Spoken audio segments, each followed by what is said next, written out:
Brother brought the money on the table. These are 4 months money, but I cannot give you for free. They are having some conditions.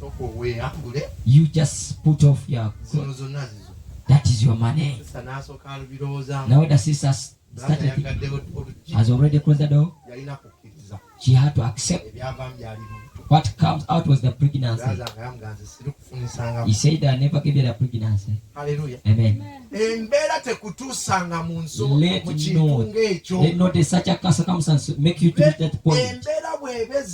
When the sixth comes season or challenges that you never expected, it's good to pray. To pray the Lord to lead you.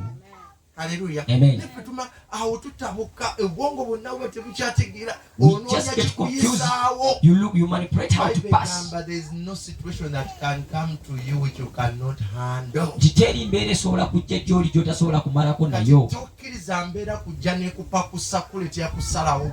Don't accept a situation to make you decide badly because you have not got money to eat. This one no, please me. She had money and the brother took the money. You just borrow me that small money. Hallelujah. So she was hungry. I am not around. And Pastor Kumar was not around. And she was hungry. He said, yeah, when the brother was around, the money for feeding. But she endured. If I eat or not, I don't know. Hallelujah. Amen. She's existing. She's there. Amen.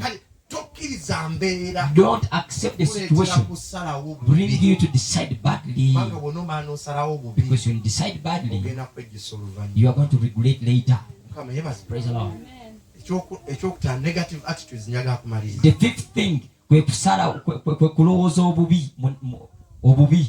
this is another factor that is capable of shutting the door.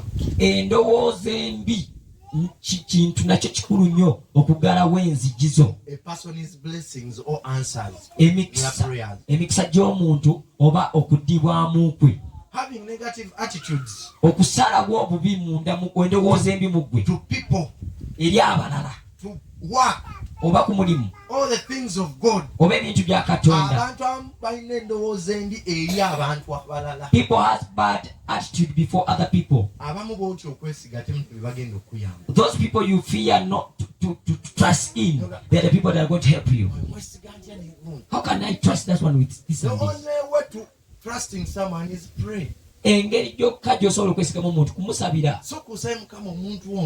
You pray to the Lord and say, this man, can I lean on him? God can speak. God can speak.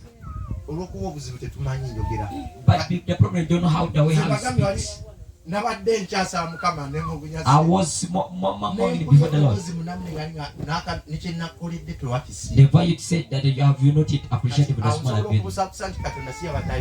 Can I doubt that one was not God? The Satan will say, but God is showing you that is the one who did that. We have bad attitudes before the jobs. Some of us, we don't want to go and work. We despise other jobs. Since COVID came, I stopped despising jobs. Because the COVID saw that the courts that we're in every day. And in the office there we sit and we roll over.